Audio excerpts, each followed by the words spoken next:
now time for Talkin' Boxing with Billy C. It began as a podcast, went live on the net, and transformed into a full-blown empire. It's the only daily boxing talk show on the planet, hosted by the only guy with the balls to do it. Many have stepped into the ring. Many have tried to take the belt. And one by one, they've fallen. Another victim of the undisputed heavyweight champion of Boxing Talk Radio. Talkin' Boxing with Billy C is on now. My style is impetuous, my defense is impregnable, and I'm just ferocious. I want your heart.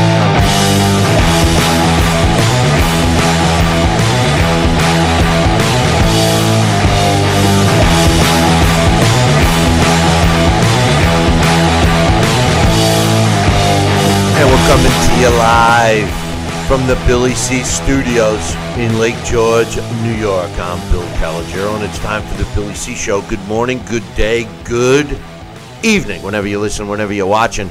I hope you're doing okay. Today's show is being brought to us in part by Sal's Neighborhood Pizzeria and Italian Restaurant, located on St. Simon's Island in Georgia. Check out the website, www.salsneighborhoodpizzeria.com, or give my man a call, 912-268-2328, 912-268-2328. Find out why I go all the way to St. Simon's for an authentic Italian meal. Today's show is also being brought to us in part by the Holiday Inn and all their properties, including the Holiday Inn Express. If you're going to be traveling someplace, make sure you stay at the Holiday Inn Express. We can get you a discount. That's right. Call our toll-free number, 844-603-0364. Again, toll-free, 844-603-0364. Get a Billy C discount on your next stay at any Holiday Inn property. Hey, you can't remember the number? Don't worry about it. Just visit the website, BillyCBoxing.com, and click on the banner. And finally, today's show is being brought to us in part by my book, Tom Molyneux, From Bondage to Baddest Men on the Planet, is available right now where all good books are sold. You can get a copy of this book right now while you're watching or listening to the show. Just visit BarnesandNoble.com or Amazon.com. Find out why I'm so adamant about getting Tom Molyneux's story told. Want a signed copy? Visit the website, click the book, no problem. A lot of stuff to talk about today. We're scheduled to have Larry Hazard join us a little bit, Boxing Hall of Fame and New Jersey Boxing Commissioner. I got some questions for him concerning not only his thoughts on some fights from this past weekend, but some commission rules and some scoring issues. So we'll be talking to him about that. Now, we may or may not be doing our blast from the past. Now, why, you probably ask yourself, why, Billy C? Why won't we do the blast from the past? Well, the reason why is because Alex, my man Alex Perpali, and where he lives, that area south of us here got hit with a storm. It sounds similar to the storm I got hit with last week, and they're without power. So if he regained his power, we will have him on to do the blast from the past. This week scheduled is James Scott. If we don't get to the blast of the past, don't worry, we'll do it next week. That's all. We'll just do it next week. But one of the things I wanted to talk about to kick off the show is Canelo Alvarez. He announced officially yesterday that he has signed on to do the anti-doping, the VADA anti-doping testing, all year round. And, he's jumping for joy. He's expecting all kinds of pats on the back, that he finally signed up for this. My question is why did it take so long? I mean, he wasn't going to be granted a rematch unless he entered the clean boxer program designed by the WBC. Now, if you recall, he said he didn't care about the WBC prior, not during the PED scandal. He was mad at them for stripping him of the title when he wouldn't fight the mandatory, which at that time was Triple G. Said he'll never fight for a WBC belt again, et cetera, et cetera. When the WBC, created their clean boxing program, clean boxer program, I should say, and they publish a list of who's signed up and who's not. In other words, if you're not signed up, they won't, grant you the ability to fight for their title. Well, Canelo refused. And now all of a sudden he signed up. To me, a flag should go up. I mean, why was the guy refusing? This is the same guy that Oscar De La Hoya continues to make like he's been the victim in all of this, when Triple G, in fact, was the victim. And now he signs up and is expecting everyone to pat him on the back. I don't know what to think. Joining me right now to let us know what he thinks is Sal Rocky Senecola. What's up, Sal? Hey, man, I just want to say good morning and congratulations to Canelo Alvarez. That's something, him coming forth like that. And, hey, why not? I'm being facetious. I figured that I think that it's good that I know he's trying to make every effort he can to clean himself up, or to try to appear that there was no wrong doing on his part. And, I mean, in his position, that's the only thing he can do, really. I mean, to win back the graces of his fans and supporters and people all around that have doubts. So I think he's doing what he should do in the press, and I can't blame him or down him for that. I just blamed him and downed him to be in a position he's in by eating that tainted beef as he did in Mexico, Yeah, no, I don't. That's what he claims. So I guess you believe that. Here, let me give you some quotes. I don't understand. I don't understand how what you're saying. I mean, it almost sounds like. Well, let me read this because I don't want to assume. Okay, this is from his promoter, basically a comment from Triple G's team. They said, I think it's the right thing to do, especially for somebody who has been proclaiming that he was innocent. Basically saying what you just said, because he ate tainted beef. That's what Canelo and Oscar have been maintaining this whole time, which most of us, including myself anyway, don't believe. He says, Triple G has been clear, and that would have been no problem continuing to be tested through the fight of September. And he expected the same from Canelo. So this is a step in the right direction. Basically, Triple G never tested positive, has no problem being tested from now until the fight, et cetera, et cetera. He says it would have been, now this is Loeffler,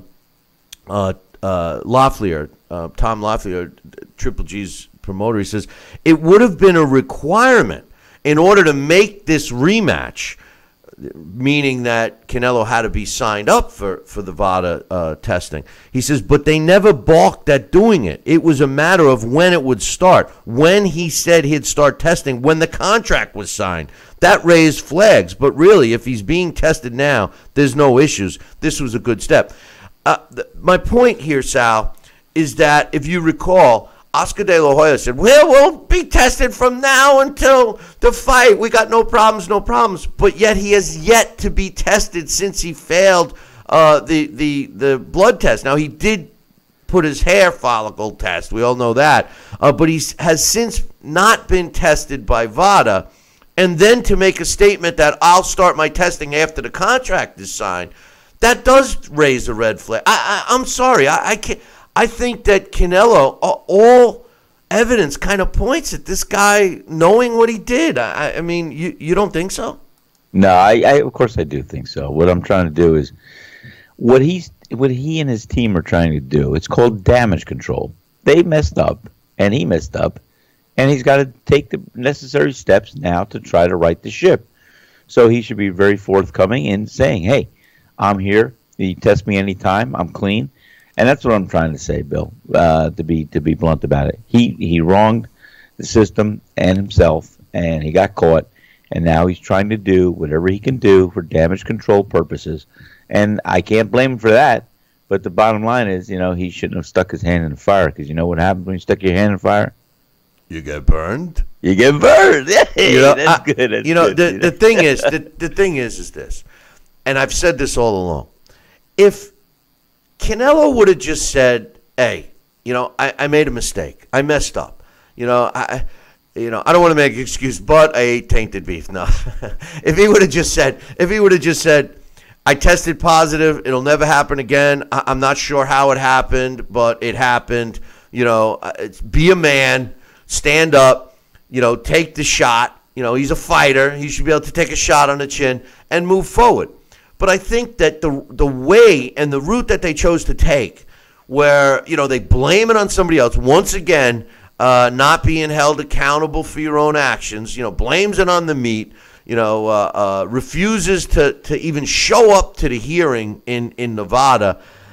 All those things point to arrogance and thinking, who he is and all these things. And then somehow Oscar De La Hoya coming back saying that, it's outrageous. He used the word outrageous. No, he used the word ridiculous, that he felt it was ridiculous that people were so outraged about Canelo testing positive. And he tried to downplay it. And then since then, he's twisted it to make it seem like Canelo's the victim here, and went as far as, I'm just getting you caught up on some of the things we talked about the last 2 days. Yeah. And then he went as far as saying that if Triple G doesn't sign, then Canelo doesn't need him. He's going to go find somebody else. I mean, all of that to me sounds nothing less than arrogance. And, I don't know. They're like deflecting the blame to Triple G, who was I think Triple G is the 100% victim here. Well, of course he is. Because it was a big payday. It was a great fight. It was a rematch. It was a great fight in the making, and of course it was. It dissipated and no longer available to happen, and unless they clean up their act, not they being Triple G, but they being Canelo, his camp, and it could have been deflected and on so many different levels as well. I mean, he could have exactly just done what I thought might have been his story, having a nutritionist or somebody in his camp adhering to a certain vitamin regimen or something else, and him unknowingly ingesting some form of whatever he did. And who knows? There could have been a million different things how he could have portrayed it, other than how he did, and or painted a picture other than how he did. So yeah, there is accountability issues. There is definitely going forward some issues and credibility, and that's why I see him wanting to do the VADA and things like that to make sure that he is going to be clean. And 'cause that's a big thing. That's a real big thing. And I think that that's why a lot of the fans and a lot of boxing people will look at him differently and with a little suspicion. Had he come forthright and clean and forward and said something like, hey, maybe my new vitamin regimen or something else, I didn't know what I was taking exactly, but if this is what it showed, then I'm changing my nutritional habits and everything else. Who knows? I mean, it could have been done. It's not. It is where it is, and of course, we'll just point fingers at the fat cow that he ate. What kind of shoes you got on? You got sneakers. You got. I got wading boots. Yeah. I got wading boots. Yeah, you do. Yeah, you do. You definitely do, because it's getting pretty deep in there, Sal. I was gonna say either that or you're wearing dancing shoes. Because let me ask you a question. All right, I'm gonna put it in pizza perspective. This is a PP right here. I'm putting it in pizza perspective. If you or somebody at your facility made a pizza and delivered it to a table, and somebody, this would never, ever, ever, ever happen at Sal's restaurant, but I'm using this as an example, okay, boys and girls? So make sure you understand. I want to make myself clear. This would never happen at Sal's place, but it's an analogy, okay? So Sal, somebody makes a pizza, they deliver it to a customer, and there's clearly they see a creature in the pizza. A bug is in the pizza, okay? And they call you over and they complain about it. And they say, hey, Sal, there's a bug in my pizza. Now, let me ask you a question. Would you just see the bug and say, oh, my God, and do something? Or would you say, now, I don't know how that bug got in there. Really, to tell you the truth, it's not a bug. It's something. I mean, come on. Wouldn't you just, the point here is, wouldn't you just own up to it, deal with the consequences, replace the food, give them a credit, do something like that, rather than deflect it and blame it on the customer? Hey, you sure that bug didn't drop out of your beard? You sure that you didn't bring that in? You sure it wasn't on your arm? You know what I'm saying? Bugs come in pocketbooks. Whatever. Let me tell you something, Bill. I get the picture and the analogy. And, of course, I would, number one, apologize, and number two, replace it with a brand new pizza, and number three, I'd probably even buy their dinner and just make sure that they are happy and satisfied with my actions taken. And I know where you're going with this, and sure, it would have been the same thing if Canelo owned up to it and said, "Hey, this is what happened. I'm sorry. I'll make sure going forward that this does not ever happen again." Yeah, my point. That's what you're looking for. No. My point is that you would have remedied it, and 99.999% of the time, the customer would have been okay with it. Hey, they made a mistake. We've been coming here. This food is great. And they don't leave and they stay, and everything's cool. Mistakes happen. People make mistakes. That's my point. If Canelo would have manned up and said whatever, didn't even make an excuse, said I tested positive, I'm ready to pay the price. Right? And face those consequences, et cetera, et cetera. Instead of doing what he did. And now this whole VADA. Oh, guess what? I signed up for VADA. Hey, guess what? You had to. And why didn't you sign up before? Why were you so anti signing up for VADA? Listen, the more this drags out and the more that he's just not manning up, to me, points to blame at Canelo that he knowingly did it. And that he's not manning up. It's a problem for me, Sal. It's a problem. Well, I know, Bill, and I think that he's going to try and sweep it under the rug and go on the best way he can. And like I said, this would have been already history if maybe he did acknowledge something and just say, hey, going forward, you'll never see this from me again. Right. And, you would have been able to forgive him, right? Yeah, he would have probably got some more sympathetic ears and probably say, hey, well, at least he's owning up and he's manning up to it, and it is what it is. Like I said, I'm not in his camp. I couldn't direct him or tell him what to do, and obviously his camp decided to go take another route. And will he get past this? Probably a year from now, we'll be talking about it. He'll be fighting, and we'll just say, do you remember when? Yes, because everything will happen, and it'll be the forefront of the story until the next big story hits, and that's bound to happen the next couple of months anyway. So, but the bottom line is, yeah, it could have been handled a lot differently. It wasn't. So now he's doing damage control and to get by as best he can to have the future credibility issues taken care of. It's backfiring for him. It really is. Before I move on, I just want to give a thanks and a shout-out to my man Johnston. Just gave us a super chat. We love those super chats. And by the way, they're important to us. So, if you're over on our YouTube chat room, hook us up with a super chat, and we will make you part of the show. Just like Johnston here wants to make his point heard. He says the Huey Fury versus Sam Sexton fight that took place last weekend was for Sam Sexton's Euro title that Huey Fury won.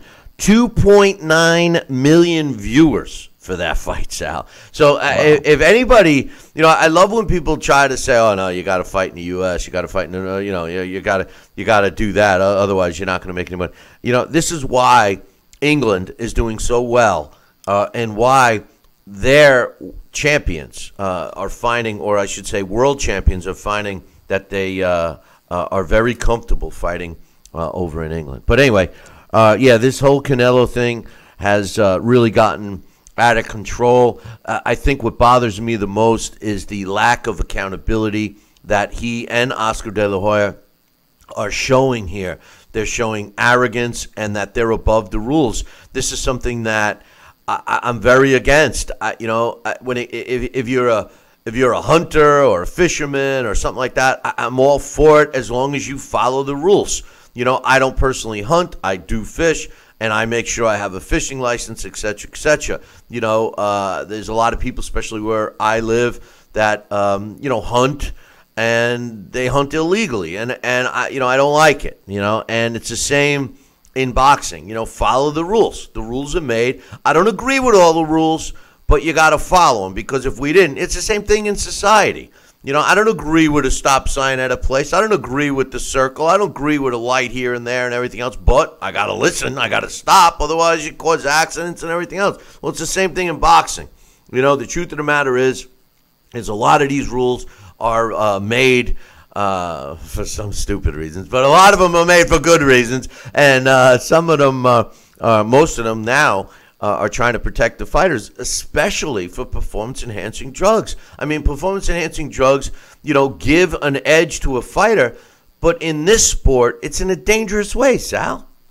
Well, it is. And like I said, a couple decades ago, and I mentioned it, earlier on the show when this first happened, there were some world champions back in the 70s and 80s that never knew that their trainer was instead of injecting them in the butt with a B12 vitamin, as they were told, it was a decadurabolin or some kind of other steroid. And unbeknownst to these fighters, they had no way of even knowing it. These were some of the trainers just trying to make their fighters stronger or bigger or faster, whatever it could do. And like I said, these fighters were never even privy to having this done to them. They thought they were just getting a B12 for energy. Yeah, well, I mean, this particular case, it just seems like that was just an excuse. I mean, he didn't man up. But anyway, hold that thought. We're going to take a short break, and when we come back, I got an email to read. And I got to ask Sal an important question, which we've been talking about all week, and I'm waiting to hear his answer, so don't go nowhere. Billy C will be right back.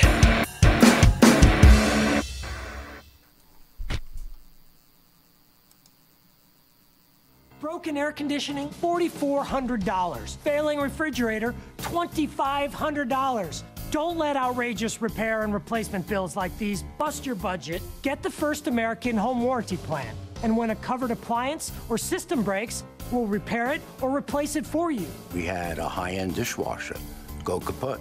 They put it in a brand new dishwasher. We have plans that cover air conditioning, most appliances, plus heating, plumbing, electrical systems, and much more. Plans start as low as $25 a month.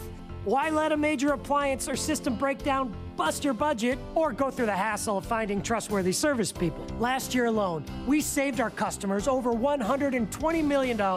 Don't wait until something breaks and you're stuck with a huge bill. You save a lot of money. It's absolutely worth it. If you don't have First American Warranty, get it. Call 1-800-946-6234 for your free no-obligation quote.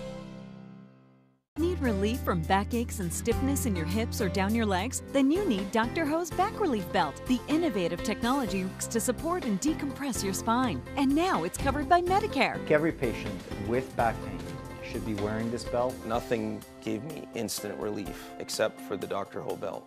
Feel good while standing, walking, driving, doing housework, and while laying down. And now Dr. Ho's patented belt is available at our best price ever. It's even covered by Medicare.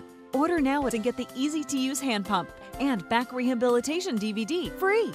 Similar belts can cost you almost $1,000, but my belts won't cost you $500, not $300, not even $200. I will give you my special TV price. And remember, Dr. Ho's belt is covered by Medicare. If you know a friend or family member that suffers with pain, get them my system today. Help them live with less pain, be more active, and get back to doing the things they love. Give them the gift of health. Listen to this important message. If you owe money to the IRS, you will want to hear this. Penalties and interest compound daily on your back taxes, putting you under a mountain of debt. Tax 10,000 has years of experience connecting people with tax resolution specialists. Working through the IRS Fresh Start program, they will handle all the necessary forms, and if you qualify, you may end up saving thousands of dollars. Call Tax 10,000 at 800-773-4604. Listen. Are you currently on Medicare? In other words, do you carry the red, white, and blue Medicare card? If so, are you suffering from chronic back pain? If you answered yes, you may be eligible for a pain-relieving back brace covered by Medicare at little to no cost, shipped directly to your home for free. These medical-grade back braces are ideal for lower back pain, arthritis, spinal disorders and other chronic back problems. Will you qualify for a medical grade back brace? Call Back Brace America at 1-800-290-8300.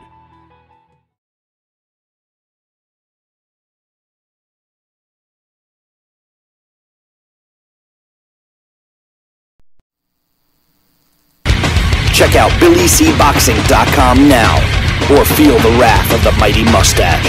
Oh, that hurts! Why are you doing that to my face? I hate you!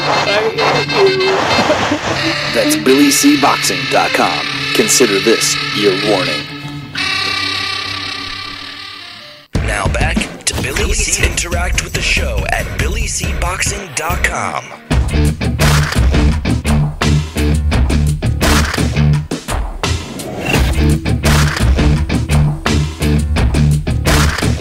And we're back. You're watching and listening to the Billy C. Show. Glad you could be with us. And I don't know, Sal, to tell you the truth, it's hard for me to think that Canelo Alvarez is any kind of a victim here. And in all honesty, I was a big Canelo fan. I mean, you and me both. No, this just I've lost all respect for him. I don't like.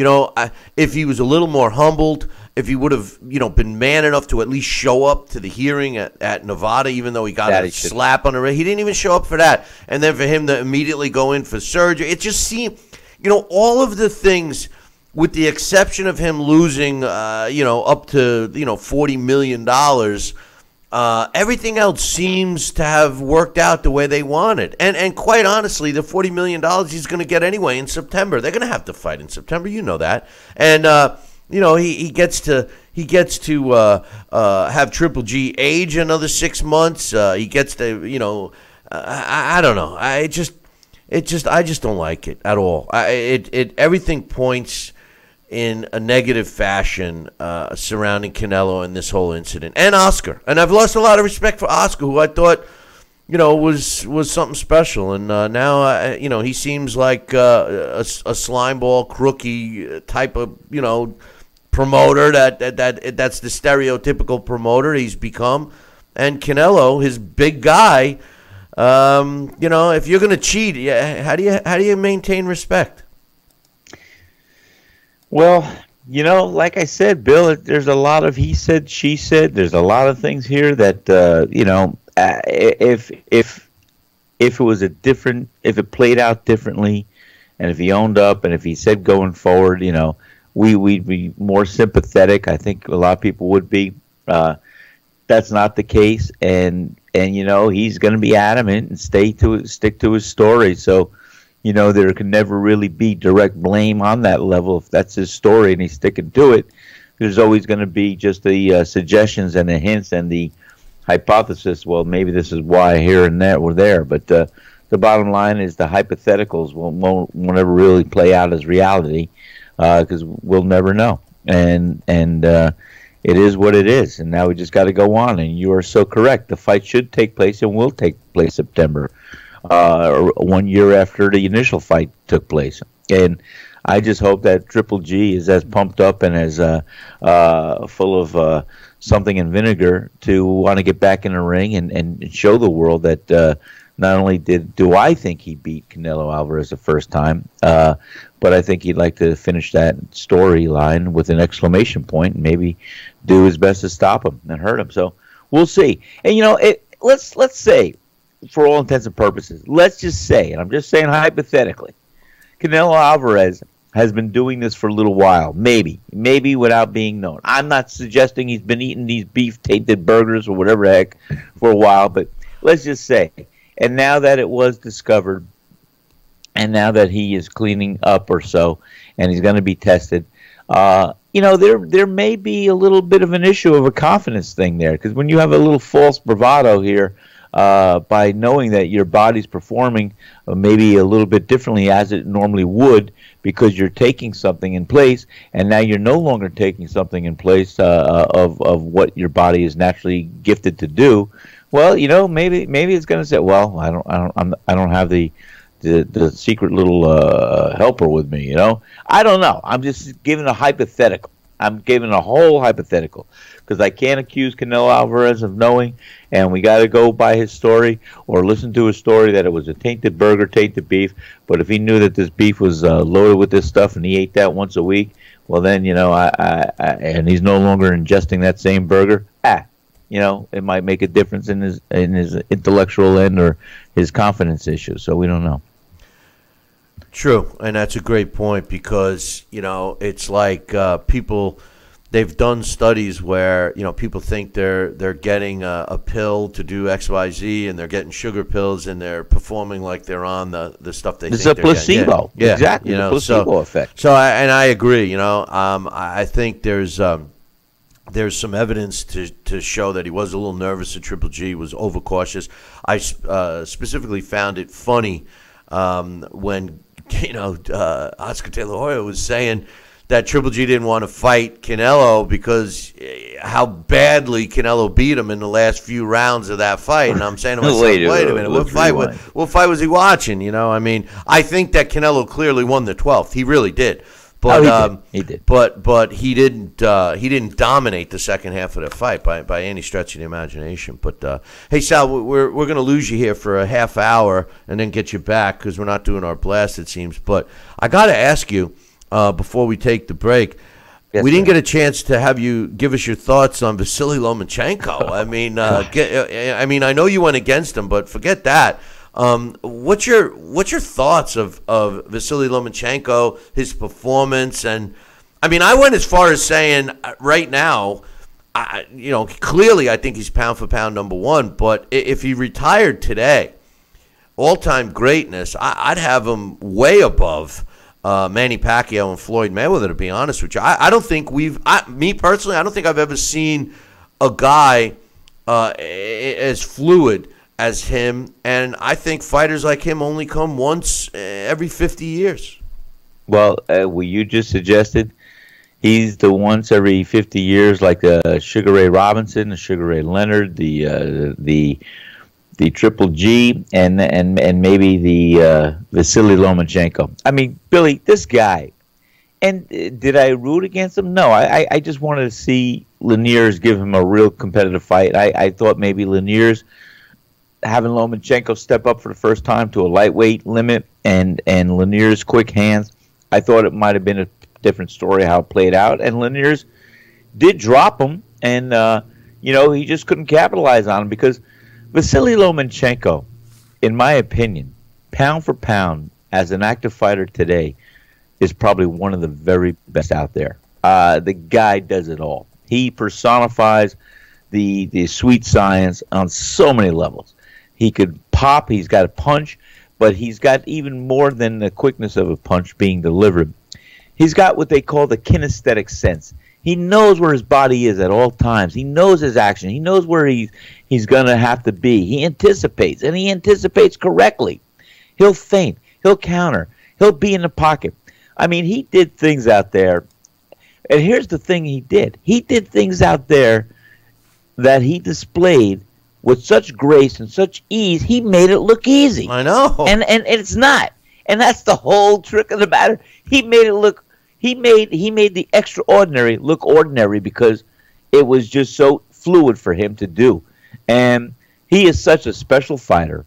And right now he is on a pathway to becoming one of the best known fighters in the history of boxing. He's on a pathway. I agree. I mean, he could be. And it's a special pathway. And you hear nothing but good things and positive things. And this kid is got all the tools, all the makeup, all the camp, and all the special stories that goes on with a future legend. So, man, I'm on the Vasyl Lomachenko bandwagon, man. I'm big time. Oscar De La Hoya is the one that has all the makeup, but the truth of the matter is I agree with you 100%. I mean, the way he pivots, I don't think I've ever seen that before. The way he's able to land some shots, then kind of do a semi-circle, half-circle pivot where his opponent's trying to get out of the way. The opponent tries to go to his right to get out of the way of an onslaught. and Lomachenko's able to pivot over, and he's there hitting him again. I mean, it was beautiful to watch. Well, it's a graceful move, Bill, and it's almost like a jiu-jitsu or wrestling. I mean, he takes his hand, he almost places it on his opponent's arm or shoulder, and he spins him by just lightly, gracefully lifting his own feet and shuffling to the side and banging him. And it's a great move, and he does it in such a fluid fashion. That's what I'm saying. He makes the extraordinary look simple and ordinary, which is incredible, because that's why it is extraordinary, and that's why he is an extraordinary fighter. How about that's it. How about his punching accuracy? His punching. I mean, you know, bingo. You know, now let me ask you this real quick, because then we're going to take a break and we'll talk more about Lomachenko, because me too. I've been dying to talk to you about it, but you know. The scorecards, and I'm going to be talking to Larry about this. The scorecards I didn't quite understand. I mean, even the round that he was dropped in round 6, it was a flash knockdown, but it was a round. He was 10-8 dropped. round, I mean, by all levels of. You think it was a 10-8? You really think it was a 10-8? Well, by the laws and rules of what we adhere to in boxing on the majority level today, judges would have scored that a 10-8 round. They all did, but that's the point that is wrong, because I know. If that round was a real close round, or even 60-40, or you know, even 40-60, with the, you know, the one fighter winning the round by, you know, 60-40 margin, I could see it being a 10-8 round, but if Lomachenko was winning the round, like I thought he was, handedly, until that punch. Remember, he was getting so cocky because he was landing so easily, and then all of a sudden it becomes a 2-point swing. And I'm curious to ask Larry what his thoughts are. But with that said, I was shocked that the scores were the way they were. I thought that this fight was clearly leading to a draw. Well, because you had one judge scoring the round for up to the ending there for Lomachenko, one had it for Linares, and one had it even. And it sounds like they were following that path to the end, and we would have been and a draw, you know. So nobody you know, loses. But Sal, hold that thought. We are going to come back to you after Larry's segment. We'll get some more thoughts from you on that fight, and also Mugaya's destruction over Saddam Ali. So we'll get back to Sal in a few. We're going to take a short break now. We're scheduled to have Larry Hazard join us, so don't go anywhere. Billy C will be right back. Relief from backaches and stiffness in your hips or down your legs? Then you need Dr. Ho's Back Relief Belt, the innovative technology used to support and decompress your spine. And now it's covered by Medicare. Every patient with back pain should be wearing this belt. Nothing gave me instant relief except for the Dr. Ho belt. Feel good while standing, walking, driving, doing housework, and while laying down. And now Dr. Ho's patented belt is available at our best price ever. It's even covered by Medicare. Order now and get the easy-to-use hand pump and back rehabilitation DVD free. You know, similar belts can cost you almost $1,000, but my belts won't cost you $500, not $300, not even $200. I will give you my special TV price. And remember, Dr. Ho's belt is covered by Medicare. If you know a friend or family member that suffers with pain, get them my system today. Help them live with less pain, be more active, and get back to doing the things they love. Give them the gift of health. This is important news for women using birth control. Hey, fight fans, check out KOFantasyBoxing.com. KO Fantasy Boxing is boxing's only trademarked fantasy game. Check it out, www.KOFantasyBoxing.com. Select your own gym, your own fighters, track them through a season that can last from 3 months to a year, depending upon which league you join. You got to check this out, man. www.KOFantasyBoxing.com. Join it today. Again, www.KOFantasyBoxing.com, and tell them Billy C sent ya.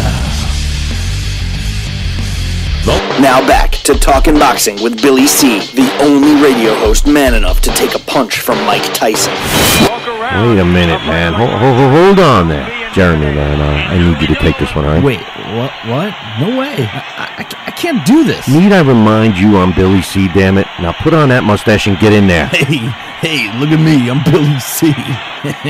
Crap.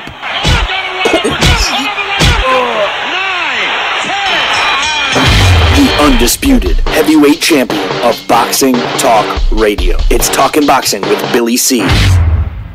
Now back to Billy C. Interact with the show at BillyCBoxing.com.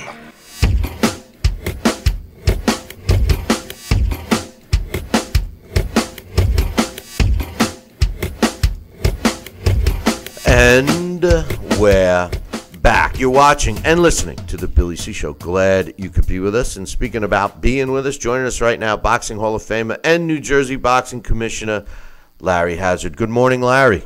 Good morning. How you doing, brother? Oh, hey. I had a sick day yesterday. I caught a cold. I went to, my granddaughter graduated from college, and I went down to Virginia, and I must have got some of that southern germs. Either that or you were subject to some young kids. Yeah, those kids that are like 8 years old and younger, they're carriers, man. You know, and you go near them and you get sick. You know. I'm telling you. So I'm okay. Everything's cool now. You know. All right, man. Here we go. I got some stuff to talk to you about, man. I almost called you because I was like, I can't even wait for Wednesday. But all right, first and foremost, let's talk about Vasyl Lomachenko. Before I say anything, what was your thoughts on the fight? Well, I thought that he looks to have the full package. I mean, I'm very cautious about going overboard because I saw some vulnerabilities that Linares showed he could be penetrated. He's, you know, I don't put him up there with all the great ones from the past era, not yet. But he's certainly on his way. Got to give him the credit. He got off the canvas and he took care of business. That's the sign of a champion. You know, he got, you know, that old southpaw catcher, that straight right hand, and he wasn't even hit on the chin. It was a body shot to show you how vulnerable southpaws are to the right hand. And I guess he got a little lax in his movement, and he got caught. But I thought he put in a good performance. I thought the fight actually could have been stopped a little earlier. It looked, or at least the commentators made it appear, as though there was some disagreement between the referee and the doctor, which I tell all of my referees, they never oppose a doctor's decision. But I heard the referee give it to the doctor. He said, make the call, doc, or something to that nature, which is something that I don't recommend. The referee should know when a fight should be stopped. So I think they did take a little gamble with Linares, letting him come out, because as you see, it didn't last very long after he did come out. I thought that, you know, they would have stopped it in the corner because he was just totally outclassed at that point. But he held his own up until then, and I thought the fight could have been a little bit closer at the time because I gave Linares a little bit of credit for some work that he put in. But Lomachenko, I think we got the full package there. That's my overall assessment. You know, I think he has an abundance of skills. He's got that movement. He knows how to utilize the ring, and he's tough. And he appears to be in good condition when he comes in. So we'll see how far he goes. So that's my assessment. Well, normally you and I agree 100%, and I think we're on about an 85% agreement. First of all, I think the fight you were talking about where the refs brought in the doctor and was really upset was the Mugaya Ali fight, because I'm sorry. That's the one. I'm pretty sure that's the one where they remember the doctor even was in the ring. They had both doctors inside the ring, you know. And I'm like, wait a minute, you know. But anyway, I thought maybe that fight was taking place in Russia. You know how that goes. But back to Lomachenko, I'm already. I guess you're smarter than me to be a little more cautious before you're letting the accolades fly. I've already let them fly, and it may result in, the old foot going in the mouth. But I really don't think we've seen a guy like Lomachenko in the past 50 years. What I see in this guy, and you make some great points. He's always in shape. He never seems to tire. He's got a mean streak in him, just enough. He's got flash in him, just enough. He gets the job done. His hand speed is there. His accuracy is there.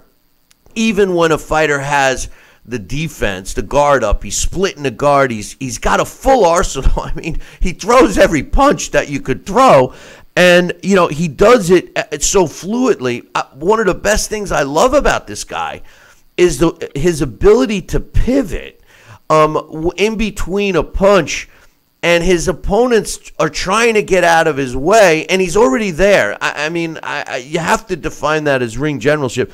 I don't know, man. I think we got the real package here with Vasyl Lomachenko. He clearly was fighting a guy bigger than him, and a guy that had some pop. There's no question about it. Linares has some pop, and he did connect. The only punch that really connected with him was that one in the 6th round that dropped him. That connected somewhat hard. It didn't seem to hurt Lomachenko. The punch that dropped him was square right in the face. It was straight. He was walking straight in. The body shot was Lomachenko knocked out Linares with the body shot, the hook to the body. But the punch that dropped Lomachenko in the 6th round was Lomachenko was not, he wasn't showing any fear, and he just walked straight in, and Linares just popped him, boom, right in the face, and it kind of just knocked him off his feet, and he jumped up. He wasn't hurt. But which brings me to the question, and maybe I'm wrong here, but I thought that Lomachenko was winning this fight hands down. And the reason why I thought it is because Linares was landing punches. But when he would land a punch, it seemed like Lomachenko, for the most part, except that one that dropped him, were grazing him. He was turning they weren't landing as flush as Lomachenko's on Linares, which brings us to that round 6. All 3 judges scored that round 10-8. And I couldn't wait to ask you, because on my card, I had Lomachenko winning that round easily until the knockdown. So would the proper way to do that in 10-7. 10-7. No, not 10. No. I'm talking about the round that Lomachenko got knocked down. They scored that round 10-8 in favor of Linares, but I thought Lomachenko was winning that round easily until the knockdown. So does that become, in your opinion, either way Linares wins the round, but should it have been a 10-9? Should it have been a 9-9? Do you score the winning round first, say, okay, 10-9 goes to the winner, now let's deduct for knockdowns or points, so would it have been 9-9? That's my question. Well, we've discussed this scoring theory many times. Okay, Lomachenko is winning the round handily. Okay, he's winning the round. So if the bell rang at that point without him getting knocked down, if you're really using the points properly and he's winning the round handily, the score would have been like a 10-8 in his favor, because 10-9s are supposed to be for close rounds, okay? So he gets knocked down, and nothing other than the knockdown took place. And then when he got up, he still held his own. So that knockdown should not swing the round all the way over the other way. That's been the argument here on what judges do.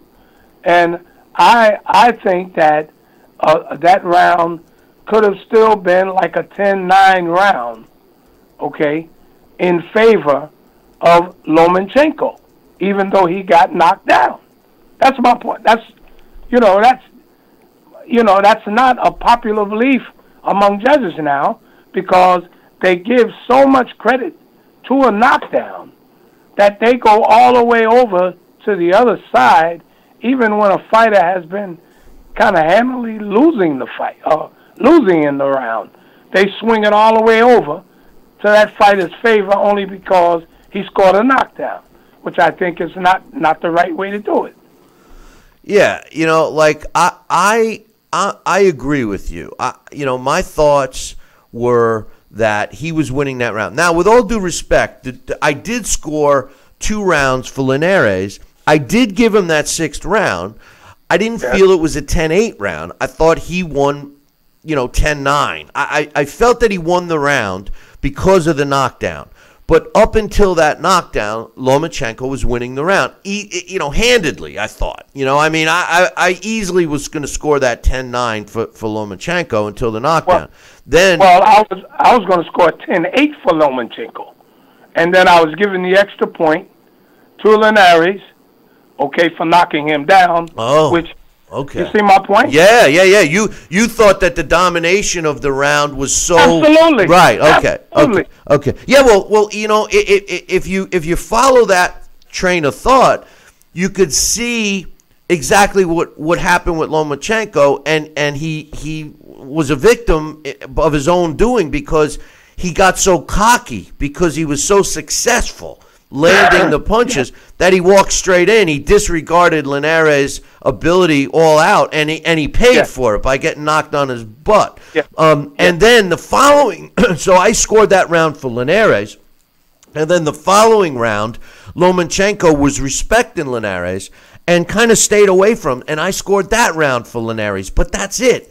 And then fast forward to the stoppage, and then at the time of the stoppage, one judge had it 86-84 for Lomachenko, which I thought was a little too close. The other one had it 86-84 for Linares.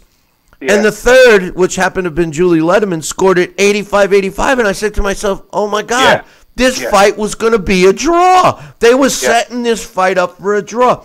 I mean, isn't that ridiculous? Isn't that ridiculous? Well, a draw would have made everybody walk out of there a winner, right? And I it bothers me to even be in a position, and granted, scoring is subjective, we get it, right? But to have it like this really painted a picture. Thank God that Vasyl Lomachenko took the scorecards out of these guys' hands and ended the fight the way he did. Because other than that, I think this fight was headed for a draw, Larry. And I'm gonna be relentless in my pursuit of making this point. Okay? When the judges and what you had there, you had so-called 3 world-class judges who seem like they get to do all of you know them, I know them. They get to do all of the major fights. You see the same judges over and over and over, okay? And it's no big deal. It's no big secret, okay? And that's what galls me to no end. They are setting the pace for all of these other up-and-coming judges who rarely get the opportunity. They rarely get the opportunity to score or to judge some of these major events, okay? And who possibly can change that whole paradigm in the scoring that's going on. There is not enough usage of the points in boxing. Every round, 10-9, 10-9, when the rules clearly state that if a round is not close, then it should be 10-8. That's why you got 10 points. And if they had just simply used a more lenient approach to the scoring, the points, there wouldn't have been any question that Lomachenko would have won that fight, even by a larger margin, because most of the rounds that he won very handily. They weren't close. If you go back and examine those scorecards, I'm willing to bet you that you rarely saw a 10-8 round, even when it was given to Lomachenko 10-9. You rarely saw whether anyone gave him a 10-8 round without him scoring a knockdown. And that's been my point, and I'm going to be relentless in making that point. Well, I'm with you. And, you know, even the commentators, and you and I have talked about this many times, they sway the opinion. They were all like, well, you got to score that 10-9. There was a knockdown. And even Sal just said a few moments ago that, you know, well, a knockdown is automatic 10-8. You know, because that's the way, you know, he wasn't saying he felt that, but he was saying that's what the judges do. And it's a shame because they all do. And in that particular case, it became a 2-point swing. But that's a point. Right. And you know, that could very easily have been one of the reasons why that fight seemed so close at that point.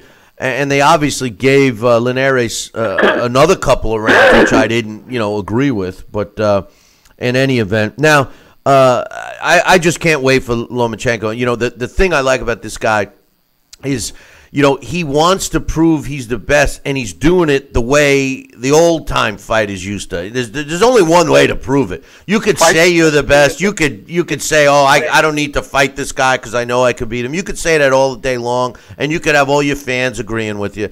But at the end of the day, Larry, you know as well as I, the only way to do it is to do it and to get in the ring. And you know, and he was clearly the smaller guy. I actually am one of the guys that don't want to see him you know, continue to fight these bigger guys. Like, you know, there's a lot of talk about him fighting Mikey Garcia. And I think Mikey Garcia might be too big for him. But, hey, more power to him if he keeps doing this. And great fighters do great things, right?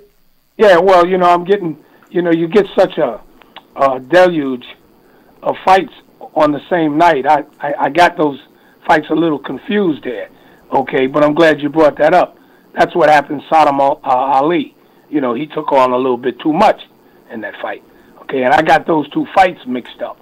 But you're absolutely right. You're absolutely right with Lomachenko. But I think Lomachenko is headed for a collision course with this kid, Gervonta Davis. I think that's the course that they're on. And that's going to be an interesting bout when it happens. That's the fight I want to. That's the fight I want to see because I love Gervonta Davis. He looked you know, he looked fantastic in his last fight. As long as he you know, keeps on the upswing. I think that he and Lomachenko definitely is the fight. That's a big fight. That's a big. Let's talk real quick about the Saddam Ali Munguia fight. You know, a lot of criticism on that fight, and I'm with you about the judge. The referee. He should have just made that call himself. Right. Saddam Ali, and I was really disappointed in the corner. I was never a big fan of Andre Rozier, the trainer, although I did give him accolades after the last Daniel Jacobs fight because I thought that he did a really good job. But then he went back to normal in this fight because, you know, he's begging the referee. The referee went over at that time and wanted to stop the fight in the corner. He begged the referee not to. That's when he had the doctor step in the ring and do the inspection. But, you know, I was shocked that he was so tough for his fighter. You know, oh, no, he's the champ. Give him another round. This was a guy that was having trouble walking. He didn't look right after that first round, Larry. He just didn't. Oh. The look on his face, his actions, he did look a little pudgy around the midsection. But and Munguia, no disrespect to him, yeah, he was big and he was powerful, but he was awfully slow. He had no defense. You know, I can't see him really. I don't know. I don't know enough about him. But Saddam Ali, I would have been concerned for him early in that fight. I don't know if I would have let him out after that first round, to be honest with you. Well, I don't even know why they took that fight. You know, I thought, you know, I said, this is a dangerous fight for this guy. Okay, because, well, maybe because of my own, I was being subjective. Because honestly speaking, you know, I never thought that much of Saddam Ali. And the fact that he won that title, he beat a washed-up Cotto. Okay, Miguel Cotto was washed up by the time he beat him. And he didn't do an overwhelming job of that, you know. But I thought that was a dangerous fight for him because I had seen Munguia fight before. And I just felt that was and then the size differential. You know, the guy, he had no regard for Ali's power or anything. He just walked right through him, you know. And you're absolutely right.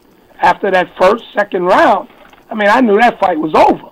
And I was very disappointed in the referee by just relinquishing, you know, his authority to stop the fight. That's why you're there, to protect the health and safety of fighters. And this referee, Richie Gonzalez, in my opinion, is a decent referee. He's an up-and-coming, you know, younger guy coming up. And I was just a little disappointed in him, you know, just inserting his authority and stopping the fight. The doctor wasn't going to overrule him once he did it, independently of himself.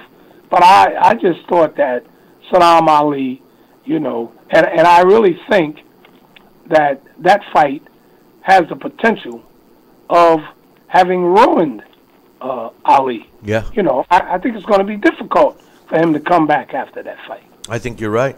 I think you're 100% right. And, you know, that fight, as far as Munguia, what really makes, and I know you can't really respond to this, but I'm going to say it anyway. It really makes, I won't even mention his name, but the Nevada State Athletic Commission look bad because they said the reason they didn't approve Munguia for Triple G was that he wasn't experienced enough. And number one, he goes on and does what he did to Saddam Ali. Number two, he looks so big and strong. And then, you know, the other fact is that they approved Conor McGregor, who never fought. You know, so I just think that was a political move. And I wonder what they're thinking now. You know, because they do look kind of bad. And I love that Munguia thanked the Nevada State Athletic Commission for refusing his fight with Triple G and opened up the opportunity for him to fill in for him to fight Saddam Ali. My last thing for you, Larry, is a commission rule question. I've been talking about Oscar De La Hoya and Canelo Alvarez. I've really been turned off. Let me say this. I was always a huge fan of Oscar De La Hoya. I've supported him as a fighter and as a promoter. And, you know, he's really clearly an all-time great, never ducked anyone, et cetera, et cetera. But over the last couple of years, as strictly a promoter, he's turned into that stereotypical, you know, sleazy promoter, never, you know, being held accountable. This whole thing with Canelo and the PEDs and how he's trying to twist it and make Canelo look like the victim and all of that. It's sickening to me. However, correct me if I'm wrong. Okay, now I'm going by what I know of with the New York State Athletic Commission rules. You know, I was a licensed promoter in several states. New York is my home state, and I was a licensed promoter there.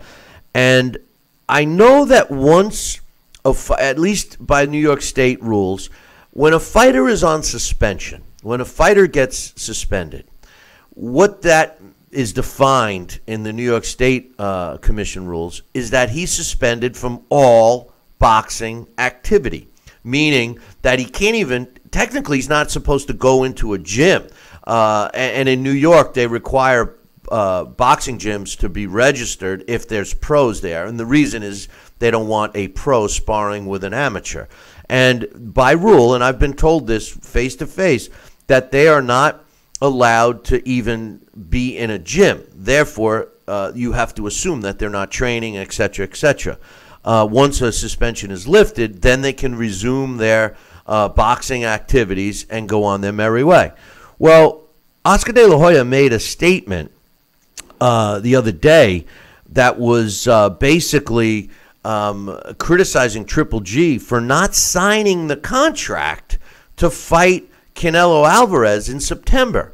My question to you is, signing a contract considered a boxing activity in your mind? I mean, because as far as the way I read it, that you shouldn't even be offering a contract to a fighter who's on suspension until that suspension is lifted. We don't even know if the guy would test positive again and extend the suspension. So how could you have a contract? Well, that's a tricky question, and certainly not being a lawyer, a contract is simply an agreement between the promoter and the person, in this case, of course, the fighter, that, stipulates certain things.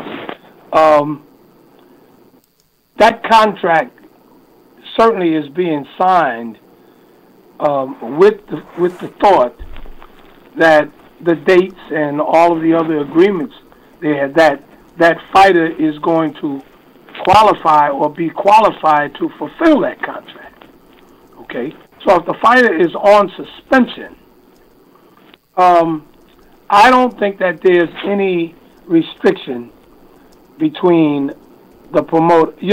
I don't think there's any restriction for a fighter to enter into an agreement with a promoter based on when he comes off suspension. So I don't know. I mean, I would need some legal guidance, but I think that would kind of suffice to answer your question. I don't think that there's anything wrong with the contracts being signed, okay? But the contracts certainly could not be binding if, in fact, the activity is going to take place during the suspension period. Of course, it wouldn't be binding. Right. So the contracts would stipulate, that both fighters, or at least the fighter who's signing the contract, is available to participate. So if I'm on suspension now and we want to sign a contract for me to fight 3 months from now, and I know that I'm going to be off suspension next month, then there's no problem in that. Right. Okay. As long as there was a line in the contract that said, the stipulation is, that the suspension gets lifted, that there's no positive tests, et cetera, et cetera. Oh, yeah, right. Yeah, that's all going to be in the contract. Right. Okay. All right, cool. Thanks for straightening me out on that one. And another thing, Billy, another thing, too, I don't know if you know, and it might vary from state to state, in New Jersey and probably other states, we really don't have that much authority over promotional agreements. Managers, most of our authority stops at boxer manager agreements. Because I get calls all the time, fighters trying to break their promoter's contract. Well, I said, a promoter's personal service agreement with the promoters, we have no jurisdiction over that.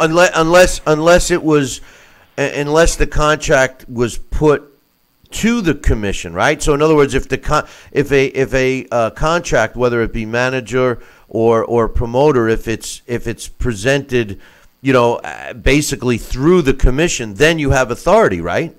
No, we don't file boxer promoter contracts. Only boxer manager. We only enforce boxer manager agreements, not boxer promoter. We don't have no enforcement authority over boxer promoter. That might come as a surprise. Yeah. That might come as a surprise to a lot of people. Well, the only promoter boxer contracts you have authority over is actually the bout that they're going to be promoting, right? That's all. Right. That's all. Yeah, you see, in New York, if you put the contract through the commission, then they will help, police it in that event. But if you don't, then it's subject to the provisions outlined in the contract. Like our contracts used to say that, if there was any dispute that it had to be handled in the state of New York, in this district, the XYZ, blah, blah, blah. So if there was a dispute that, they couldn't go anywhere else. Like, in other words, they couldn't file a dispute in California against, I'm just saying, for the way our contracts were worded, they couldn't file a dispute in California against us. They would have to fight us in New York. You know what I mean? So I got you. I got you. But anyway. All right, my man. Well, listen, enjoy the fights this weekend, and I hope you're feeling 100% better soon, and we'll chat next week.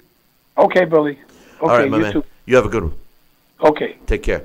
That's Larry Hazard giving us his thoughts and straightening me out. That's why I got him on the show, man. I need a guy to straighten me out every now and then. So, listen, we're going to take a short break. When we come back, Sal Rocky Senacola will join me. We got some more stuff to talk about. Well, after all, it is a boxing talk show. Billy C will be right back. Part of the Billy C Boxing Network. Snacking has never been this exciting. At Graze.com, we combine wholesome ingredients with the flavors we all love to create over 100 exciting snacks, like these. We'd love to send you a Graze sampler box for free. Just go to Graze.com, enter the code ENJOY36, and we'll mail your free box to your home or office.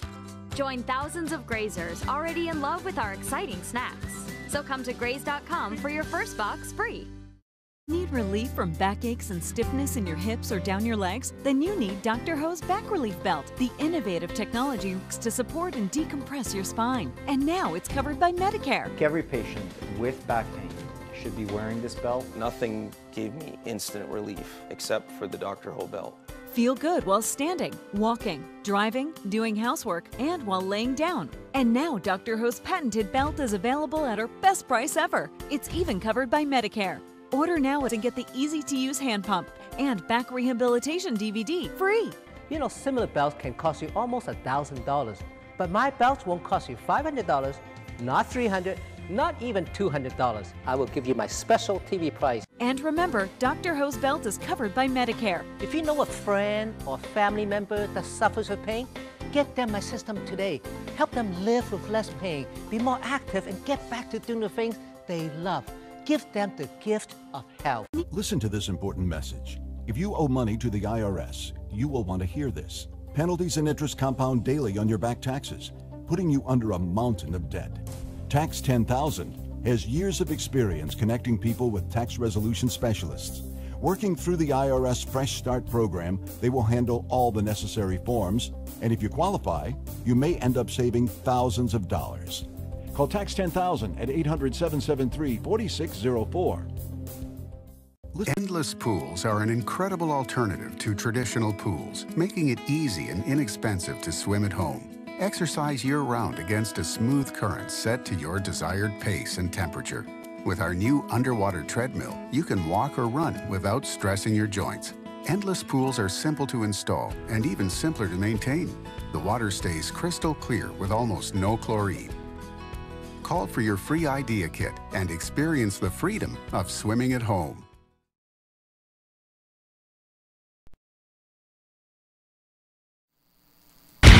Check out BillyCBoxing.com now, or feel the wrath of the mighty mustache. Oh, that hurts! Why are you doing that to my face? I hate you. That's BillyCBoxing.com. Consider this your warning. Now back to Talkin' Boxing with Billy C. He may not have an Excellence in Broadcasting award, but the night's still young. And he's got martinis. So you never know what may be by morning. It's Talkin' Boxing with Billy C. Talkin' Boxing with Billy C. Now back to Billy C. Interact with the show at BillyCBoxing.com.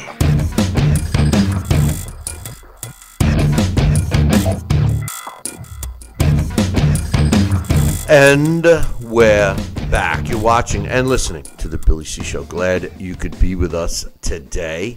And back with us again is Sal Rocky Senacola. And Sal, before we went to break, before I was chatting with Larry, you and I were talking about Lomachenko. Larry and I both discussed a little more about him, but you and I didn't get a chance to talk about the fight between Jamie Munguia and Saddam Ali. Munguia destroyed Saddam Ali. 1 minute and 2 seconds of the fourth round is when it was officially stopped. But like I said to Larry, I thought this fight was basically over after the first round. By the middle of the second round, Saddam Ali just looked like, he was really could have been seriously hurt if he wasn't. I mean, his footing wasn't there. I think his corner did him no justice in that fight. What was your thoughts? That's a debatable issue, and I listened to your segment with Larry, and I enjoy it so much because Larry is just such a He's so good in everything he says and does with regarding boxing, and I follow him closely, just like 100%, all the same, feeling the same way about a lot of issues. And it's so correct in your assessment of that. I think something happened after that first round where he wasn't the same, and like Larry was saying also, this could have been a definitive fight for Saddam Ali. We'll see if he can recover from this fight. It only takes something like this to really have the beginning of the end for a fighter's career. And this may have been that definitive fight. And we'll have to wait and see who's next time out. But, man, I'll tell you, he was caught with left hooks to the body, but that left hook kept finding a home, and it set up the right hand behind it. And Saddam Ali was on the receiving end in all 4 rounds. And the fight could have been over after the first round, after the assessment of the corner and seeing what he was going to do. But, Bill, then you'll have the other half of the side saying, they stopped it too early. They quit, or they did this, they did that. You never know. It's such a delicate balance of what you see as far as the referee being the judge in that ring at the time to call those kind of shots. And, yes, it's predicated on what he can assess for himself, what's in the best interest of the fighter. That's his job. But, they're open to criticism, whether they do or whether they don't. So I don't know which would have been the right call, whether you stop it at the end of the first round because you're a little bit unsteady on your feet going forward. But all I know is that Saddam Ali was on the receiving end of a rough night for those 4 rounds he lasted. I think, I agree with you that, sometimes the decision to stop or not to stop is always under scrutiny, by fans and fighters and everyone else involved. But, one thing I learned over the years is that, it's a better scenario at the end of the day if a fight is stopped prematurely than the alternative, which is a fight that's stopped too late. And, with the rise in concern over fighter safety and all athlete safety for that matter, and when you look, these guys are supposed to be trained. We hope that they're trained in seeing the signs, not just the doctors, but the trainer. The first guy, that first line of defense is the trainer. You have to assume that the trainer and the fighter know each other like no one else. They're in the gym every day. They know, each other. The trainer knows his fighter, when he's tired, when he's not tired, when to push him, when not to push him. These are all things that are developed with that relationship over time. And generally, when a fighter and a trainer have that chemistry, no one knows that fighter better than the trainer. I mean, I've had fighters tell me that, their relationship with their trainer is so special, more than their wife, that the trainer knows them more than their own wife, So with that said, how a trainer like Andre Rozier didn't see what I thought. Now, remember, I wasn't ringside, but what I thought I was seeing from my couch in a guy that had some weird look on his face. Saddam Ali was, his eyes were just bugging out. He was like, well, where's these punches coming from? He's almost like he couldn't see them, and they weren't coming at him blazing speed. This wasn't, Lomachenko or Gervonta Davis hand speed coming at you. I mean, they were telegraphed punches, and he just couldn't get out of the way. And it just seemed like his body wasn't responding the way it should. And then for the trainer to actually argue and try and make a case to let the fight continue when the referee started seeing the signs, and I agree with Larry that he should have just waved it off. It makes me wonder who's really looking out for this fighter. Well, again, you think that Rozier was taking care of it, and maybe, just maybe, like I said, you're going to be open to criticism no matter what side of the aisle you're on. And maybe Rozier was thinking that, hey, he could turn it around. I know this guy, he's got fight in him. He's going to assess it. He's going to figure it out. and we'll give him one more round to try and do that.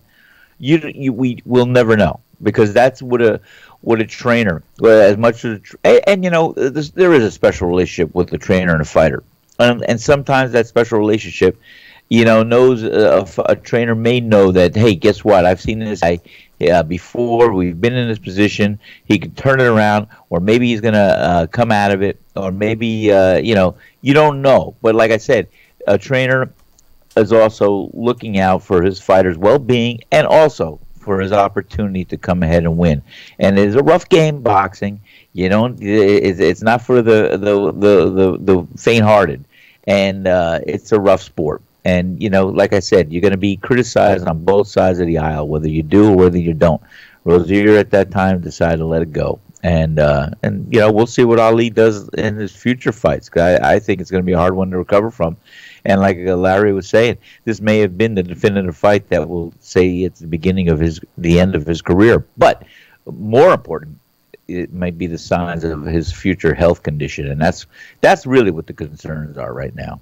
I agree, and the thing is, when I first watched the fight the first time, I said to myself that they took this opponent lightly. Mungaya. I mean, I didn't think that Saddam Ali looked like he was in great shape. He looked a little pudgy around the midsection. He did look pudgy in the middle. He did, right? I mean, I know. So, you so do I. When you said that, he looked a little soft in the middle, and he got caught with a good left hook there too in the body a couple of times. But that left hook found a home, and as you said, maybe he wasn't right, because it wasn't like he was like all of a sudden Mr. Lomachenko coming up with a left hook you couldn't even see. This guy did have a wide delivery, and you could see it. But had Ali had his hand up in place, he would have caught those hooks. He did not have them. It was dropped. It was timed, and he couldn't defend against it. Well, the thing was that it seemed like they took him lightly. Yes. Mungaya. I agree. And then when he got rocked in the very first round, he never seemed to recover. And then I started seeing other signs. Not only did the look on his face of sheer, oh, my God, what do I do now? Yes. Because that was definitely there, which, is and that's got to be alarming as like a trainer. Like a deer in a headlight. Exactly, a deer in a headlight. And I say to myself, if you're the trainer and you see this in your fighter, you got to know something's wrong, And so once again, the trainer doesn't do anything about it. But then if you ignore all those things, when he was doing the Billy C shuffle after 19 scotches, when he couldn't find the canvas with that right foot, and he continued when he came out for that following round, for what turned out to be the last round, he wasn't stable. His footwork, the way he was moving, he wasn't right. And I agree with Larry, and what you agreed with Larry with too. I think that this could very well have been a career-ending fight for this kid. And Saddam Ali, let's make sure we make no mistake. I mean, this guy, he did arrive as a champion, kind of unexpected. He was supposed to be an opponent for Cotto's farewell fight. He wins, and I wasn't really sold on him to begin with. And, everybody's anointing Mungaya as the next, great fighter and everything else. I wasn't impressed with him. Yes, he had punching power, but I thought he was extremely slow, no defense. I don't see him being competitive with some of the other junior middleweights, specifically, I guess he moved up to middleweight now, but I just don't see him being And I was talking. I can't even think. I just lost my train of thought. It must be an age thing. I must be getting close to your age, Sal. But I don't see him being that competitive. Maybe I'm wrong. Maybe the punching power will carry him through like it does with Hurd. But I don't know. They're talking about putting Hurd and him together. I want to see Charlo and Hurd, but I don't know. What's your thoughts? I think, he did show that he's got some power, he's got some pop, and like I said, he counts on that left hook, and that hook was finding its target in the liver and on the head, in the head, and but Saddam Ali, I'll tell you, I agree also.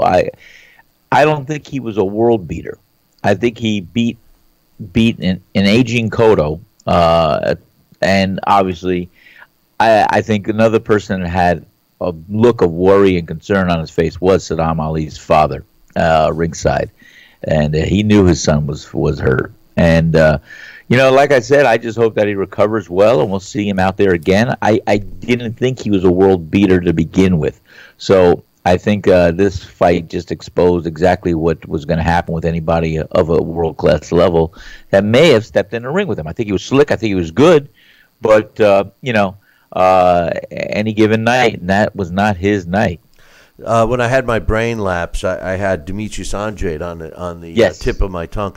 And, Demetrius moved up to middleweight, but, under the guidance of Star Boxing and Banner Promotions, that doesn't mean he fights. The problem with Demetrius Andrade is he just doesn't fight enough. But that's a guy, that I wouldn't mind seeing fight Munguia or Jared Hurd, like we were saying earlier. But either way, there's a new guy in town. He's got a belt, and he ought to do well. A big, young fighter. Amazingly, they both, the same thing with Lomachenko and Linares, they both weighed the same at the weigh-in. And then you see them on fight night, and they just look, these guys, I guess it's even if both fighters are able to weigh, for argument's sake, at a middleweight limit at 160 for the weigh-in, and they're both weighing 185 for the fight. I mean, I just don't like it. I don't like it either. I would not rather a good representation of the weight class. Well, that's number one. Number two, you know my feelings. No, and I'm with you. Interrupt, but you hit my emotional nerves. No, but you're right. You're right. I think that the weight classes should be, and the whole reason they made so many weight classes was the advent of all the sanctioning bodies. The weight classes mean more belts, more sanctioning fees. The weight classes back in the day, if you think about it, there was 8. Okay, but the swing, 10, yeah. the swing in size is relative to what we see today. You could see a guy like a middleweight fighter back in the day. You could see a guy stepping in to fight at middleweight that weighed 150 pounds, and he's fighting an opponent that weighed in at 160. If you're going to go from welterweight to a middleweight, or a couple of weight classes lower. I mean, you did see that span of weight, but today what we're seeing is you're seeing guys that are drying out, dehydrating themselves to make weight, and then they turn into a different guy. It's like filling up a balloon of water. You got this small little thing that's fits in your pocket, and then all of a sudden a balloon of water. And that's what happens. But anyway, it's disheartening.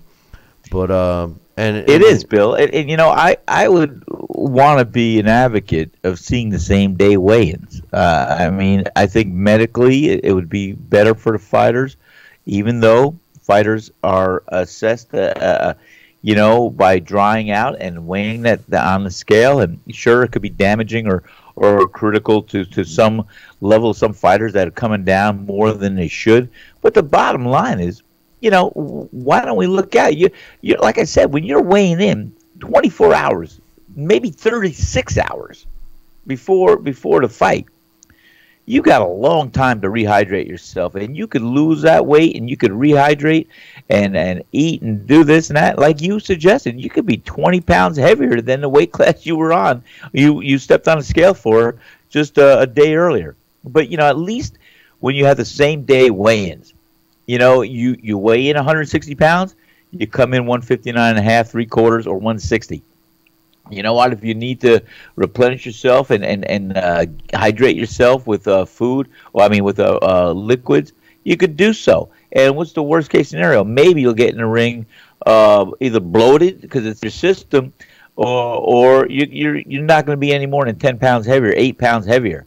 And, that's a little bit more reasonable than somebody coming in 25 pounds over the weight limit they stepped on the scale a day earlier.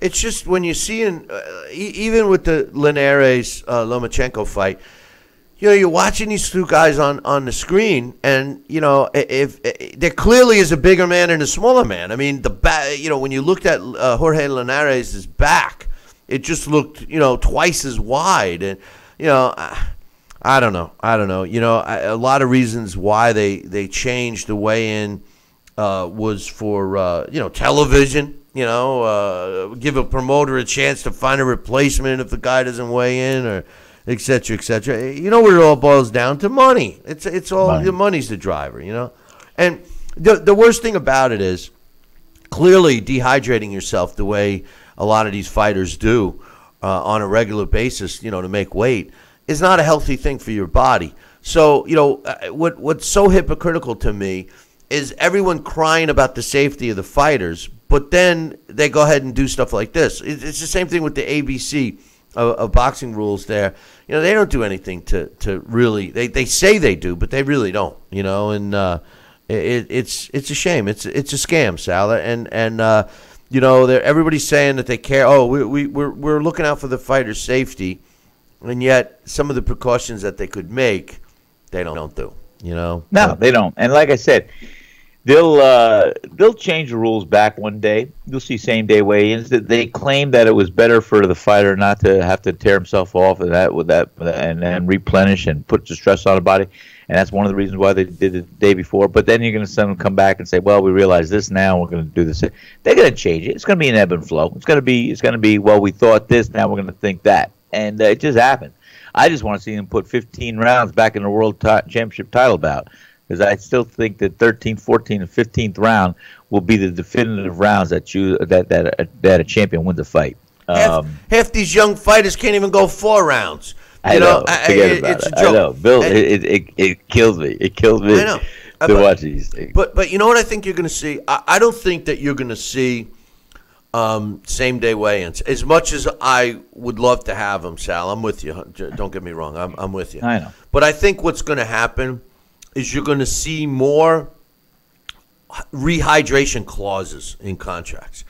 I think that is the happy medium between the two. In other words, the contract states that you make weight, but you must weigh in again the day of the fight and not be allowed to rehydrate, whatever the... More than 10 pounds. More than 10 pounds. No, that's generally it. That would be a hell of a limit. Okay, hey, well, a lot of them do. A Yeah. lot of them do that. A lot of them have that stipulation now, especially with fighters that are moving up in weight and are fighting bigger guys. They invoke a rehydration clause, which is in a sense the same thing as the same day weigh-in, if you think about it. Because you think about it, that's what I'm saying. Right? They shoot each other in the foot all the time by making these rules and then counter them and having safety clauses or ABC to go to, and that's the dovetail of the rule. No, they create a rule. They create a rule. What they do is they create the loophole for the rule. Yeah. Then they create the rule so that they know how to get around it. But in any event, let's take a short break here. When I come back, I have a email that I want to read, and we will take it from there. So don't go anywhere. We're going to take a short break, and then we'll be right back. We'll be right back. Don't go nowhere. Billy C will be right back. Part of the Billy C Boxing Network. Listen to this important message. If you owe money to the IRS, you will want to hear this. Penalties and interest compound daily on your back taxes, putting you under a mountain of debt. Tax 10,000 has years of experience connecting people with tax resolution specialists. Working through the IRS Fresh Start program, they will handle all the necessary forms, and if you qualify, you may end up saving thousands of dollars. Call Tax 10,000 at 800-773-4604. Need relief from backaches and stiffness in your hips or down your legs? Then you need Dr. Ho's Back Relief Belt. The innovative technology works to support and decompress your spine. And now it's covered by Medicare. Every patient with back pain should be wearing this belt. Nothing gave me instant relief except for the Dr. Ho belt. Feel good while standing, walking, driving, doing housework, and while laying down. And now Dr. Ho's patented belt is available at our best price ever. It's even covered by Medicare. Order now and get the easy-to-use hand pump and back rehabilitation DVD free.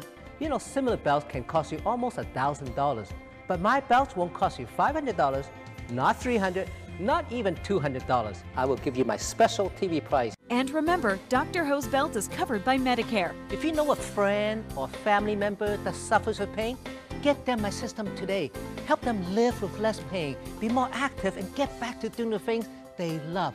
Give them the gift of health. Broken air conditioning, $4,400. Failing refrigerator, $2,500. Don't let outrageous repair and replacement bills like these bust your budget. Get the First American Home Warranty Plan. And when a covered appliance or system breaks, we'll repair it or replace it for you. We had a high-end dishwasher go kaput. They put it in a brand new dishwasher. We have plans that cover air conditioning, most appliances, plus heating, plumbing, electrical systems, and much more. Plans start as low as $25 a month. Why let a major appliance or system breakdown bust your budget or go through the hassle of finding trustworthy service people? Last year alone, we saved our customers over $120 million. Don't wait until something breaks and you're stuck with a huge bill. You save a lot of money. It's absolutely worth it. If you don't have First American warranty, get it. Call 1-800-946-6234 for your free no-obligation quote.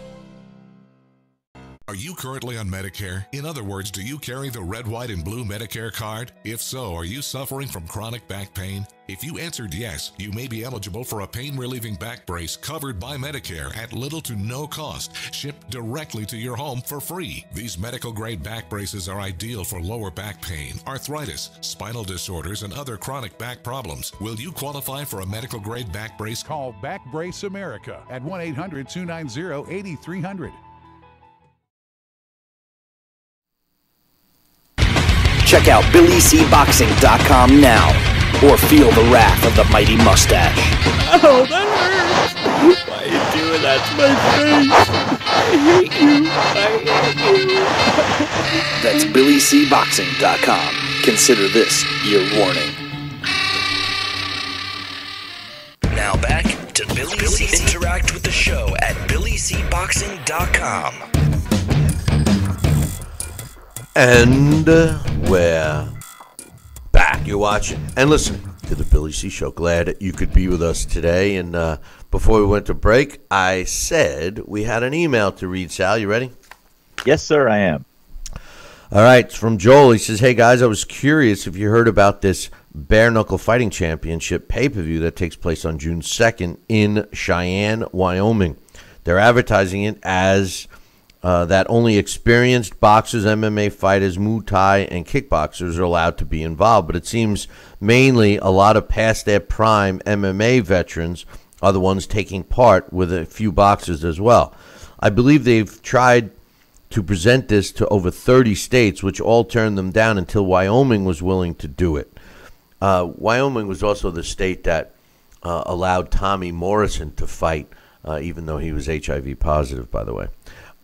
He says it's a $30 pay-per-view, and I feel it might be worth checking out since it's going to be the first sanctioned bare-knuckle competition in the United States since 1889, which I don't know if is true because Bobby Gunn fought for a bare-knuckle sanctioning. He claims to have the linear title, so I don't know about that claim. But anyway, he says, do you think this could be successful or will be a one-hit wonder? He says, I'll probably order it since it's on Fight TV, which incidentally so is this show. He says, they're carrying it. Just curious on your thoughts. And good old Joe, man. He's like a commercial for us, and so I'm going to read what he writes. He writes, I know you wrote a great book on Tom Molyneux, which you can still buy on Amazon or through Billy C's website. And Molyneux fought bare knuckle. So I know you would have experience if something can exist. Will it be successful? Thanks for the accolades, Jolie. We love you here on the show. But, my honest opinion on this one is that I do think it would be successful for a short term. I think it would be similar to, like the Tough Man contest or something like that. It'll draw the white beer drinking, NASCAR watching, truck driving fans. Okay, let's call it like it is. That's the fan base it's going to attract. They're going to love it. You know, the funny thing is, and this is the God's honest truth, I got to admit that I worked with this guy. I'm not going to mention his name. But he was in the South. I won't mention the state, but it was the state of Arkansas. You're not mentioning a lot of things. I won't mention the state, but it was the state of Arkansas. You know, and they actually had a title that fighters would be proud to fight for called the Trailer Park title, okay? And this type of crowd, which I have nothing against, this type of crowd is the crowd that'll love this. Now, with that said, I think initially everyone would want it because of the curiosity factor. I know myself, I would like to see a true bare-knuckle fight. I doubt that we would ever experience the types of bare-knuckle competition that was taking place during Tom Molyneux's day. It was brutal. But for the curiosity factor, I think that having one or two of these might go over well. But then to continue it, I think that the audience that they would attract is the white beer drinking, pickup truck driving, redneck, if you will, crowd. And you know, I'm not saying it in a negative way because you know as well. Come on, Sal, you know as well as I do where you happen to be that some people are very proud of a brightly colored redneck. You know, so I mean, it is what it is. You know, but I think that it would be popular for that crowd. But I don't think it would be a long-term thing. What do you think? I think it would be come on, interesting. Come on. I would love to see it. Hey, you know the last great bare knuckle fight I saw was in the back. Was it in like in your kitchen or something? I mean, no, Charles Bronson in Hard Times. Remember that movie? It's a movie. Yeah. Well, the movie. Yeah, the movie. We're talking movie. Yeah. No, I'll tell you what. It does have me curious. I would like to see it to see if it is a true bare knuckle fight. And with that being said, it hey, you know, would something like that be a flash in the pan? And it depends on what the demand would be. And I think a fan turnout would definitely drive its popularity to see how far it can go. I'm curious enough. I would buy it just to see the bare knuckle systematically be followed, and if it could be a good, exciting turnabout and fight, it would be good. But you know, I don't know if it'll sustain a level of real good success, but we'll see. I got to give another. We got another super chat. Don't forget tomorrow's Super Chat Thursday. But my man Johnston can't wait till Thursday. He wants everyone to know, and it was something that I was hoping. I know it was true. I saw it on the wire today. I didn't really want to talk about it, but now that I got a super chat, Johnson says the WBO is ordering Mugaya to fight Liam Smith. They got 30 days to make a deal before it goes to purse bid. You know, I feel that's kind of unfair to Mugaya, to be honest with you. The WBO ordering a mandatory fight for the kid's first defense. I mean, he's a last-minute stub. He steps in. He upsets the champion. Obviously, Golden Boy who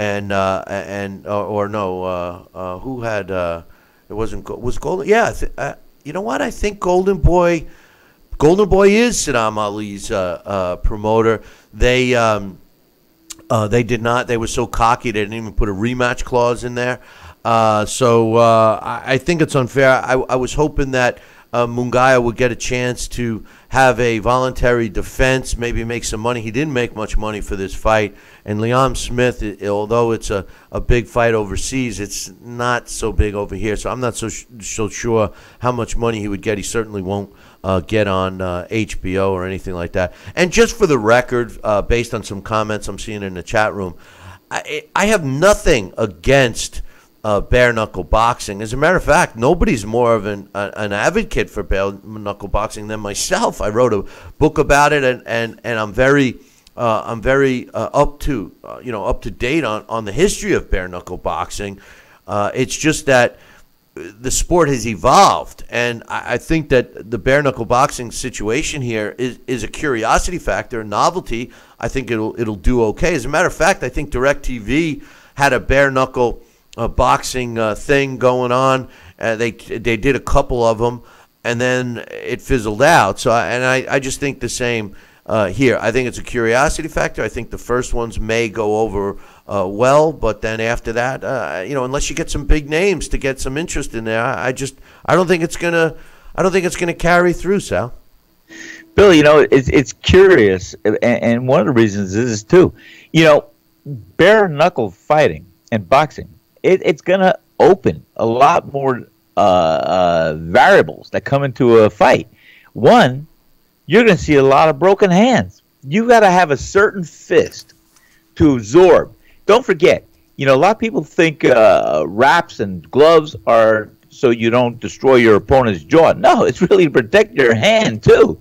The way you wrap your hand, it's supportive of keeping the bones from shattering, also from when they hit contact, when it's a fully delivered blunt punch.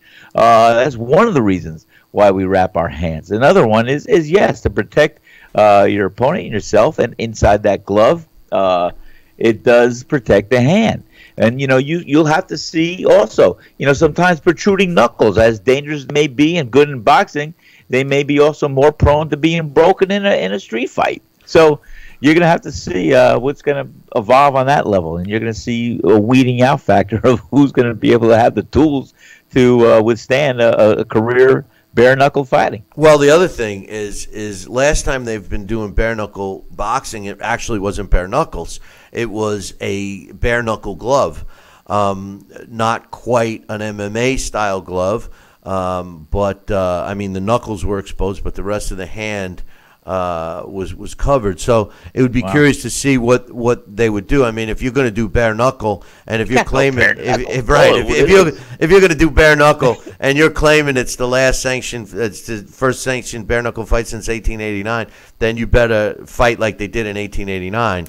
And it would be interesting to see who was even man enough to do that. But anyway, we got our trivia question from yesterday, and you guys are going to be I'm a little surprised, but the question was, it was a who am I question. I once stopped a world champion in less than a round. Then in my very next fight, I stopped his brother. Who am I? I gave a hint yesterday, one, and I was ready to give several more hints. I gave the hint yesterday that this particular who am I was a former world champion, and Luke Thunder Breslin was correct. He said it was Stanley Ketchel when he knocked out the Sullivan twins, and that is correct. Stanley Ketchel fought in February of 1908 and disposed of the then reigning welterweight champion Mike Twin Sullivan, and 3 months later he knocked out his brother Jack Sullivan in the 20th round. So congrats to Luke. Now here's the thing. I'm going to make this public. Luke had just recently won a trivia question, and he got the prize that we were giving out, a copy of the Title Bout Championships computer game. So I made Luke an offer. I said, I'll tell you what. Hey, Luke, if you're the first one to get the next trivia question correctly, then I'm going to basically foot the shipping costs to England and send him his choice of either a T-shirt or a copy of my book if he doesn't have it, or anything else I might have. I have some other books and some other stuff. So if he can get this next question, and if he can get it, be the first guy to get it, then he will win. If somebody else gets it, you will win your very own copy of the Title Bout Championship computer game. Here is the question. Which boxer had the fewest pro fights under his belt after having met 5 world champions? Which boxer had the fewest professional bouts under his belt after having met 5 world champions? If you're the first one to email me the correct answer, Billy@TalkinBoxing, that's TalkinBoxing.com, you'll win your very own copy of the Title Bout Championship computer game. Unless you happen to be my man Luke Thunder Breslin. If you're the first one, Luke, you're going to get what we talked about. So, Email me, Billy@talkinboxing, TalkinBoxing.com. Question one more time. Which boxer had the fewest pro bouts under his belt after having met 5 world champions? You want to give this one a shot there, Sal? Jack Dempsey? Great answer, but no, I'm sorry, it isn't. But that's a good answer. That's a good answer for you. It's a good answer. It's a good answer for you. It's a good answer for you, huh? Anyway, hey, don't forget, boys and girls, tomorrow is Super Chat Thursday. So it keeps the lights on. You know what I mean? So get your questions, comments, concerns, opinions. Get them part of the show. All of that. Tomorrow. So, and speaking of tomorrow, how about before we say that, on this day in boxing history, May 16th, in 1998, Jean-Baptiste Mendy wins a 12-round decision over Orzbek Nazarov to win the WBA World Lightweight title. And that took place in Paris, France. It took place in France. On this day in 1987, Santos Laciar knocks out Gilberto Roman in the 11th round to win the WBC World Junior Middleweight title, and that took place in France. On this day in 1929, former world heavyweight champion and boxing Hall of Famer Max Baer makes his pro debut with a second-round knockout over Chief Caribou in California. I love the names back then. Chief Caribou. On this day, 1977, Muhammad Ali wins a 15-round decision over Alfredo Evangelista to retain his WBC and WBA World Heavyweight titles that took place in Maryland. On this day in 1975, another Muhammad Ali flashback. Muhammad Ali knocks out Ron Lyle. This was great fun. I loved Ron Lyle, okay? Yes, I love his story. I remember seeing him the first time on TV and saying, oh, my God, look at this guy. He looked like an Adonis. He was chiseled. Never lifted weights either, by the way, all push-ups and stuff. Muhammad Ali knocks out Ron Lyle in the 11th round to retain his WBC and WBA World Heavyweight titles that took place in Vegas. This was the fight that Ron Lyle was famous for saying they shouldn't have stopped it. They're like, yeah, right, Ron. Go watch the videotape. They saved your life. And finally, on this day in 1955, Rocky Marciano knocks out Don Cockell in the 9th round to retain his world heavyweight title, and it took place in San Francisco, California. The Rock would fight one more time 4 months later, and he would stop Archie Moore in the 9th round at Yankee Stadium. He retired at a meaningful 49-0 record for a heavyweight. Hey, boys and girls, that concludes our show for today. Make sure you tune in tomorrow morning. Same bat time, same bat channel. Until then, I'll leave you with this. Ciao, baby.